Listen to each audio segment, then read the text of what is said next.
This is Radio Raheem coming to you live from Macau, China with a special edition. I'm here at the Venetian Hotel covering Manny Pacquiao versus Radio Raheem, sitting here in Macau, China with none other than Larry Merchant. You know, I've talked to you a couple times before you came to Macau for Zhao Shiming's first and second fight, and I have to admit, I was jealous. I didn't get to come, so to be sitting here with you this time is a pleasure for me. Thank you. I like saying to people or messaging them, I'll see you in China. Yeah, it's quite an experience. And this time, if I were to come anytime, this was the time to come. There's been so many fireworks, so much backstory to this fight. I'm assuming that by now you've heard about the melee that took place yesterday. Before I even ask you any pointed questions, what are your general thoughts on that? A potent mixture of gymnasium, testosterone, and bad blood. Get the fuck out of here. Fuck yeah. Roach, why you act like get the fuck out of here? Get the fuck out of here. Why is Tommy Get the fuck out of here. Get the fuck out of here and start shit. Get back, guys. Security. Get him out of here. No. I'm going out here. Get out of here. Don't fucking disrespect me, Roach. Don't disrespect me. I ain't disrespecting you. Get the fuck out of here already. Get the fuck out of here. Get your fucking ass out of here already. What, motherfucker? Now you're getting racist. You're getting racist? Come on. Stop. You said that? You're getting racist? Come on.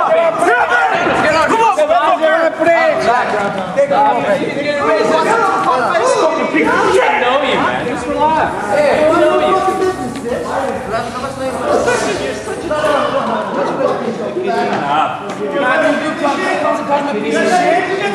And he's fucking done to everybody. I ain't disrespecting nobody, and he calls me a piece of shit. I've never disrespected that man. I admire what he's done. You know, when this promotion started out, it seemed like you and Pacquiao were a little buddy-buddy. You did a little tour around China. You guys were laughs and smiles. Over this past week, there's been a little, stuff talked from their side of the camp. Have you felt any change in their mood or, approach towards you? Well, if stuff changes in their camp, it's because they're kind of worried. But, I'm not really.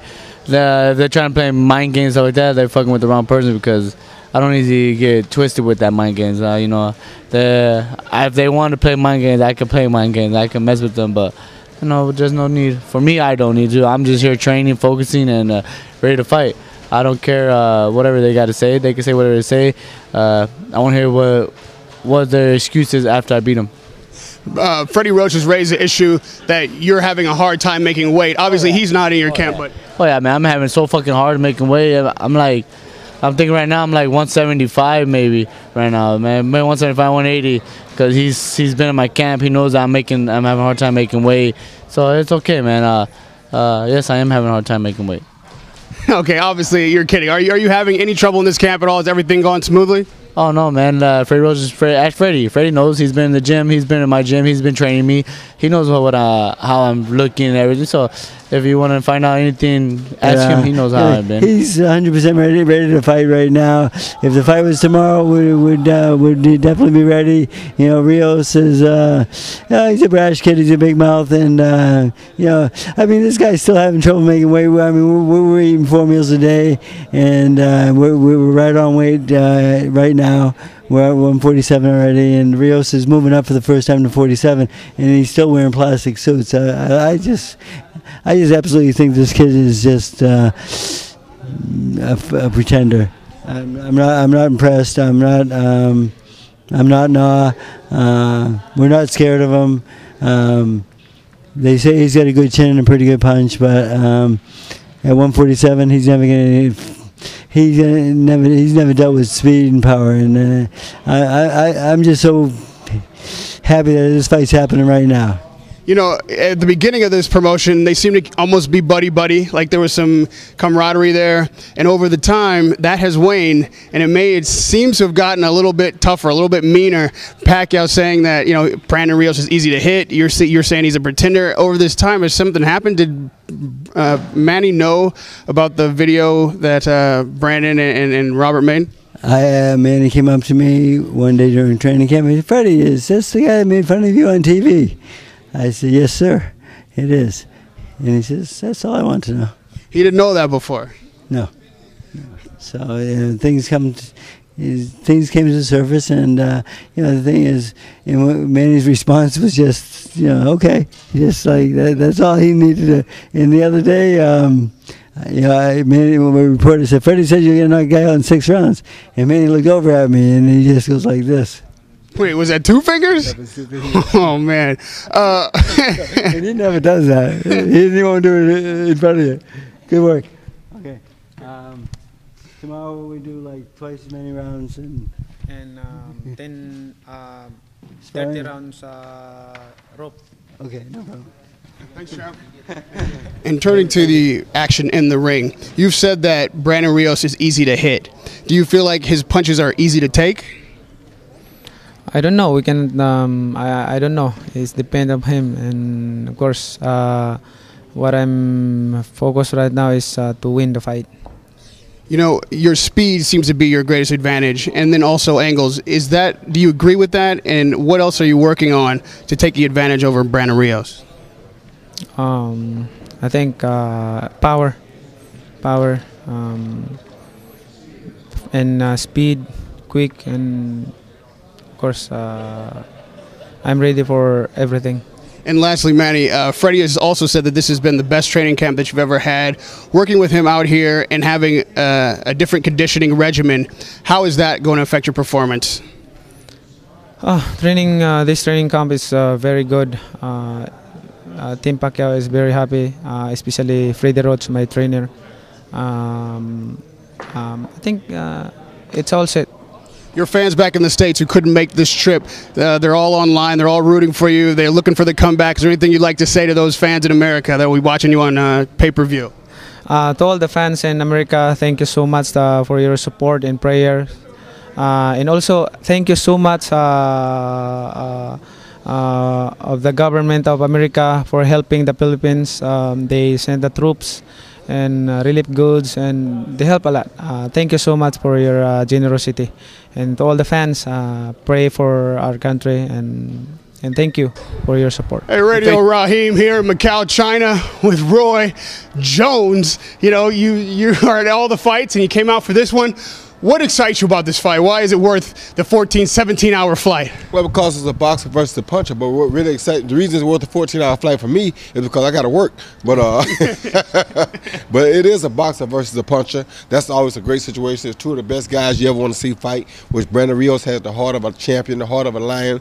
Pacquiao has the heart, but also has the skills of a top-notch fighter. And anytime you have a great boxer versus a great fighter, I mean, it's always usually a great outcome. You can't expect nothing but a great outcome. There's no way we could not get a good fight out of these 2 fights.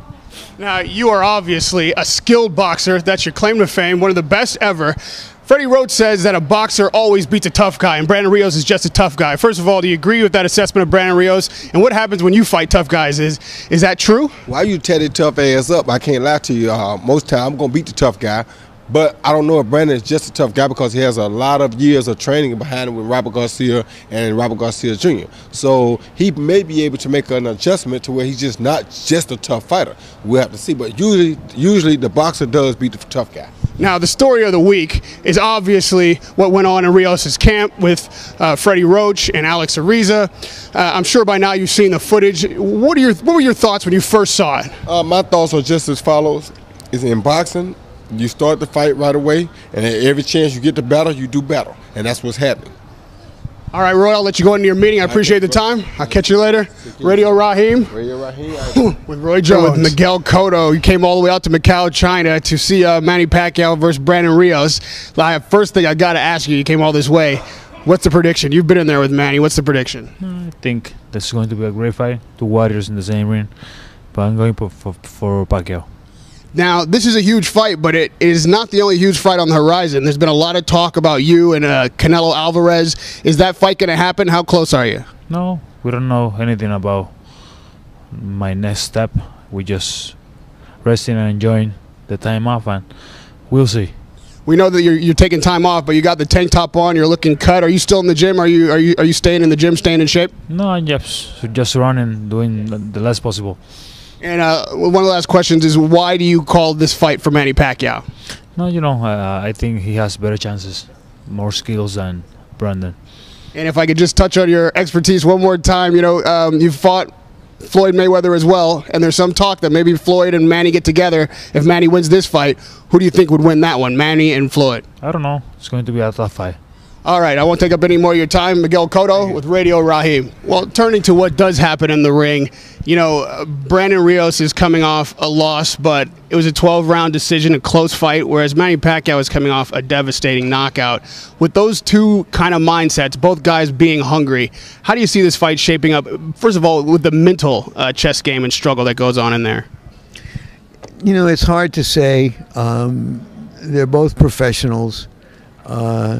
Certainly Rios being younger, coming back off a decision defeat, which happens when you fight top flight opponents, I don't think that's going to affect him in any way. I think that we don't know about Manny Pacquiao. It's rare that a veteran champion comes back whole from that kind of a knockout. So what we don't know is how that mix works out, whether it's the testosterone and bad blood from the gym that transfers into the ring. Can you see us both? Yep. Okay. Obviously, there's a fight out there. I caught the very middle of it. What the hell happened? Well, 11 o'clock is our time, so we came down and they finished him rope. I went over and asked Robert Garcia, it's our time now. He says, we're not leaving for a half hour. He said, it's our time now. And I started talking and stuff like that. I said, why don't you shut up? And he kicked me in the chest.